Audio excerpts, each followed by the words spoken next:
Bonjour, ici Ludovic Bréant, entrepreneur et investisseur immobilier. Comme vous savez peut-être, j'ai créé une centaine d'entreprises dans ma vie et l'immobilier m'a sauvé au moment du dépôt de bilan de mon groupe. L'immobilier me permet aujourd'hui de continuer à mener mes projets et mes projets de cœur. Alors certaines personnes me demandent s'il est possible de démarrer dans l'immobilier sans capital. Alors de mon côté, j'ai démarré sans aucun apport, j'ai démarré sans argent. Donc c'est possible et ça ne m'a pas empêché donc de bâtir un parc immobilier de 1000 biens en moins de 10 ans.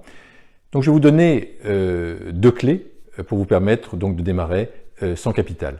La première, c'est de demander à une banque un financement à 110%.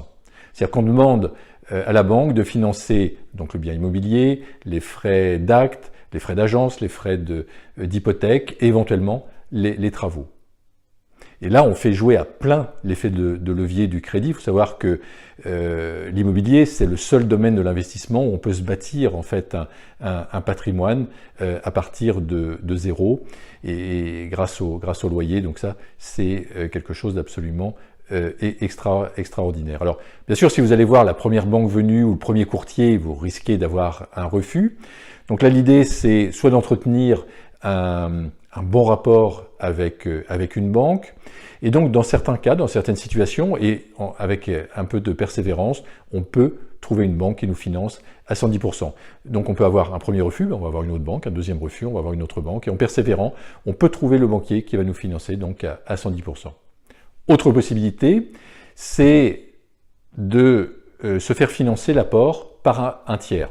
Donc si l'apport est de 10% par exemple du montant de l'investissement, donc on va parler de 15 000 euros, 20 000 euros, 30 000 euros, on va voir un proche, ça peut être quelqu'un de la famille, ça peut être un ami, et on lui demande de nous financer donc l'apport. Donc cela, je vous encourage bien sûr à faire les choses en ordre. Donc il existe des modèles de prêts entre particuliers par exemple sur Internet. On peut également demander à des plateformes de prêts entre particuliers. Il y a des plateformes sur Internet qui existent. Mais je vous encourage plutôt à faire ce type de prêt plutôt que d'utiliser toute votre trésorerie. Il est vraiment important de se conserver en immobilier un matelas de sécurité qui pourrait correspondre par exemple à 3 mois de loyer. Parce qu'on peut avoir un imprévu, on peut avoir des travaux imprévus, on peut avoir un mois de vacances, par exemple entre deux locataires, on peut avoir un locataire qui ne paie pas pendant un mois. Donc il faut mieux anticiper ça et ne pas se retrouver à court de trésorerie. Donc j'encourage vraiment à faire des financements à 100%, à 110% et à trouver le moyen de démarrer. Donc en faisant preuve d'initiative, en ouvrant le champ des possibles, eh bien on arrive à trouver des solutions pour démarrer dans l'immobilier sans apport personnel.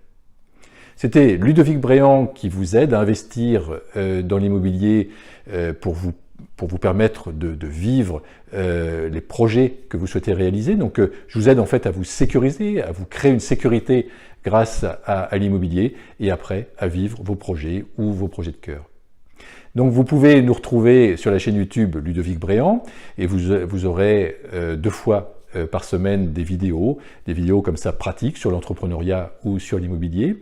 Vous pouvez également nous retrouver sur l'application pour mobile Entrepreneur Zen que vous pouvez télécharger gratuitement sur App Store ou sur Google Play et vous aurez chaque jour des informations sur l'entrepreneuriat et une fois par semaine des informations sur l'immobilier, des conseils pour investir ou pour démarrer en immobilier.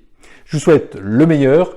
Si cette vidéo vous inspire, n'hésitez pas à la liker ou à la partager et je vous dis à très bientôt.